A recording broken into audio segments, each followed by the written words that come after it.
Hi, Shannon Waller here, and welcome to Inside Strategic Coach with Dan Sullivan. Dan, as usual, I kind of listen for things that I find intriguing that you say. And one of the things that you said, which I found impressive, was you were talking about your morning exercise routine where you were lifting an incredibly heavy amount of weights. You talked about it being grueling, and then you went ahead and did it anyway. And I was like, okay, I need to know more about this because my attitude towards things that are grueling is how quickly can I find something else to do?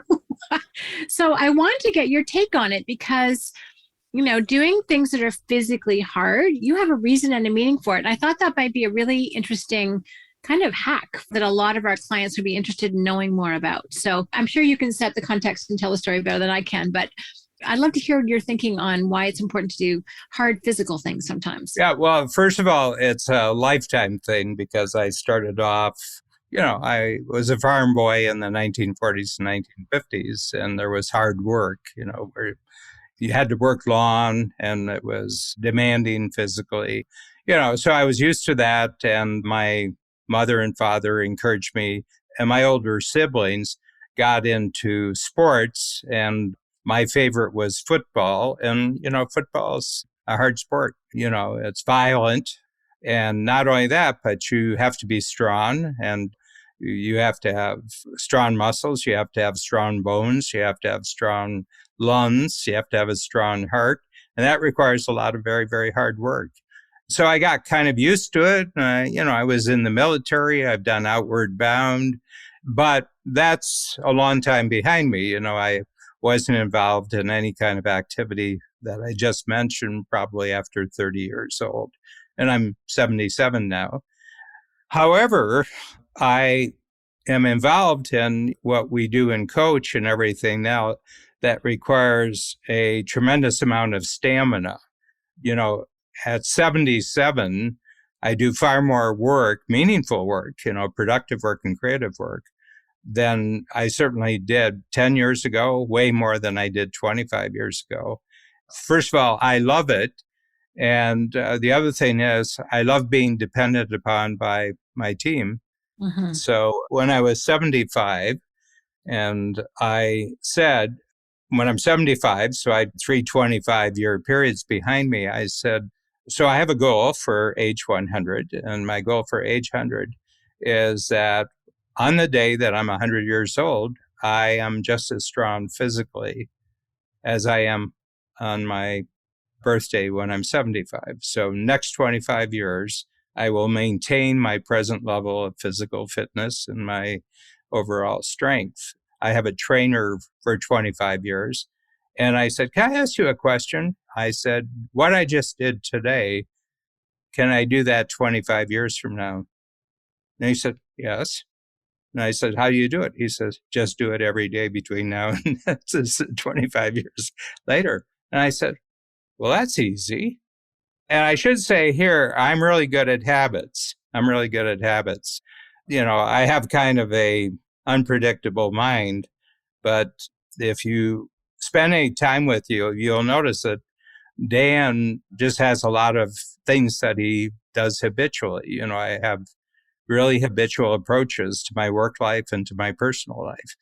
But I've chosen the activities, mm-hmm. and I'm committed to the long-term performance and results that goes along with them.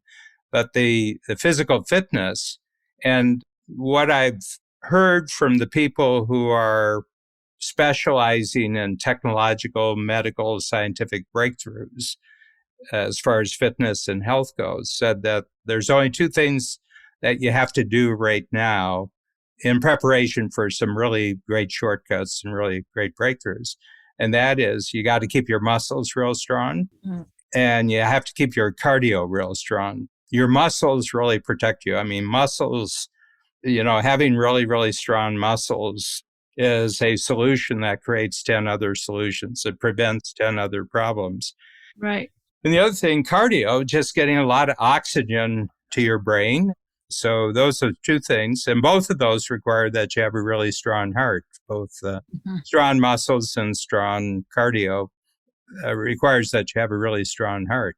Mm-hmm. So you're kind of knocking off 3 things. And the only thing that does it is really vigorous exercise and that you keep increasing the intensity. So I'll go along at one level of intensity, and then it'll become normal, and then I raise it. Anytime it becomes normal, then I say, okay, it's time now to increase it. So to give you an example, when I started this, it was 2 years, and we've gone through COVID. And COVID's been a great advantage because I've never had such a regular, predictable part of my life as far as work and personal life, because there's no travel, no travel. So you're going to be in the same place, and, you can regulate the hours. So, I'm talking about 2 years ago when I was 75. I've researched this over the years, and there's one exercise that impacts 8 different major muscle groups, and it's squats. Okay. And I don't mean squats with a barbell on my shoulder. I mean squats where the weight is in each hand. So you're lifting it. And so I started off on my 75th birthday that I could, with effort, it was effort of lifting 40 pounds in each hand, so 80 pounds. Okay, and you also remember with squats, you're also lifting your body weight because you're going down. And I'll just bring you up to date because I've gone through layer after layer over 2 years, and I'm now 65 pounds in each, so I'm up to 130 pounds. Same number. I do 5 sets with 10 reps. So I do 50, and I do this every morning. Now, there's 2 other things that make it harder. There's a device called the Elevation Training Mask, and it's a very inexpensive. It's about $80. Go on Amazon, Elevation Training Mask. They have, fancy ones because they need to sell something else to people who have done the simple ones, but I just use the simple one. It fits over your mouth and your nose, and then it's sort of contained. And then you just have gauges or valves or snap-ons. And you start off with a certain number of holes that allow in a certain amount of air. And then when you first do it, it kind of scares you because you say, oh my God, I don't know if I can do this. I could do it for about 5 minutes. Then I got up to a half hour and I could do it. And then you can snap on one with lesser holes and lesser holes and lesser holes and lesser holes. So you start off with 16 little holes, and now I'm down to 3 holes.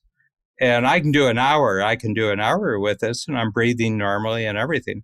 But my aerobic strength by measuring, they can do this in a gym, is about 40 to 50% greater. My overall ability to take in oxygen in my lungs and do it regularly, that's been the improvement, measurable improvement over 2 years. But the other thing is that I'm doing very, very vigorous exercise with restricted airflow. In 2 years, I've probably gone through 12 growth stages, And the other thing, about 3 months ago, I was handling the squat weights okay. I was at 65 in each. Those are heavy weights. I mean, those are heavy weights. So I added a 30-pound weight vest to it. So I'm actually lifting, 160 pounds, And down the road, I don't have it as a goal, but I know just from the history of how I've gone to higher levels, I'm going to hit my body weight. So, there's going to be a morning when I do 50 squats and I will have lifted my own body weight. But, I don't push it. I let my body tell me, when it's time to challenge it a little bit more. And the other thing is, it's something that I'm going to do for 25 years. So that puts my mind at rest, okay? In addition to that, I do sprints on the elliptical machine, and what a lot of people don't realize is that aerobics, I don't do running because I've got a missing cartilage in my left knee. Running, it's bone on bone, and I can't do that. But elliptical is great. It doesn't hurt me. So I'm wearing a 30-pound weight vest. I'm wearing the Elevation, and I'll do all-out 60-second sprint. And I have others where I do 20 seconds and then regular speed for a minute and a half. So one of the big things is that when you're committed to doing a habit for a long point of time, You have to be an entertainment director for yourself to give you. And I'll mix up the exercise, I'll mix up the routine. And then I have other hand weights like curls, which I do mostly for variety, not necessarily. But squats are just the greatest. And I'll tell you the reason why they're the greatest is that they get your whole lower legs, they get your whole upper legs, they get your abdominal muscles, they get your back muscles, it gets your chest muscles, it gets your upper arm muscles. And the other thing is your grip. I mean, your grip becomes so strong. So I was at a advanced scientific technological conference for longevity and age reversal. And a guy was there who was one of the physical trainers for the Pittsburgh Steelers football club. And he was really pumped. You know, he introduced himself and he said, you know, for the last 16 years, I've worked with the Pittsburgh Steelers and, you know, and everything. And, you know, he's working with really super athletes and everything else, but really you could tell he was really strong. So he introduced himself and I walked over to him and I said, hi, my name's Dan, lifetime Cleveland Browns fan. He said, oh, and he put out his hand and, you know, he started pressing. And there was a certain point where he said, whoa, whoa, whoa, whoa. And I could have, and it's just because you know, you have to really have great grip. As the weights get bigger, you know, it's only your hands that are doing it. Now, here's the thing about this, Shannon. This is what I do, and I don't recommend it to anybody. You know, I mean, because I think when it comes to almost everything related to fitness and health, it's all personal, it's all custom design. And the other thing is I have a context for this, which is on my 100th birthday, I can perform as well as I could on my 75th birthday. So I'm not doing it to be super fit. I'm not doing it to be strong.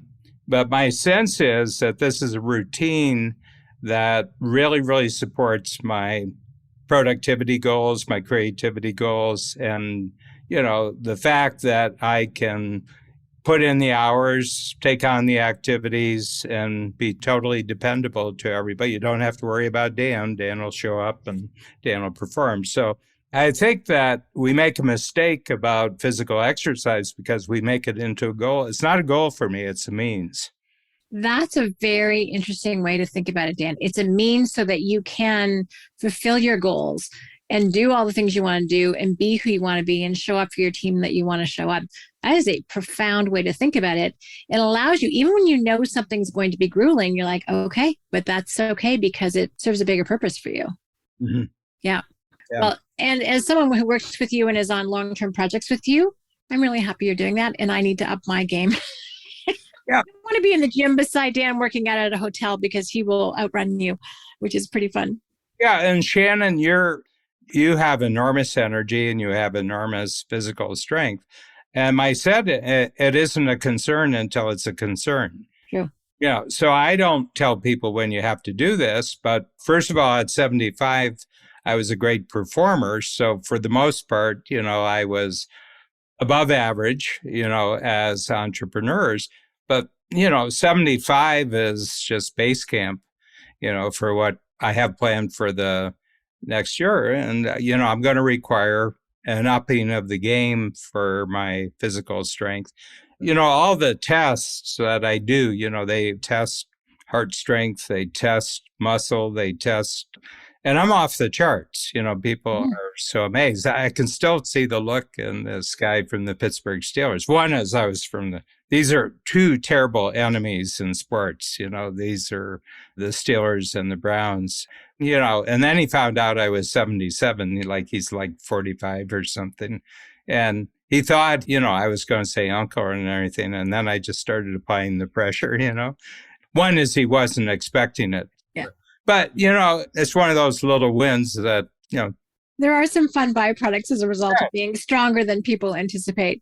Well, I really appreciate this conversation, Dan, because I find it personally inspiring. I know a lot of our clients do too, but the mindset you have around it is the most important thing. Everyone will need to customize it for themselves, but really focusing on this being the means to your end, I think is a great takeaway from this. So thank you. One thing people say, well, how long does that take you? And I said, you know, if I do all 5 sets and I do stair climbing with the weight vest, I said, It's about an hour, about 60 minutes. And they said, 60 minutes? Where do you find the time?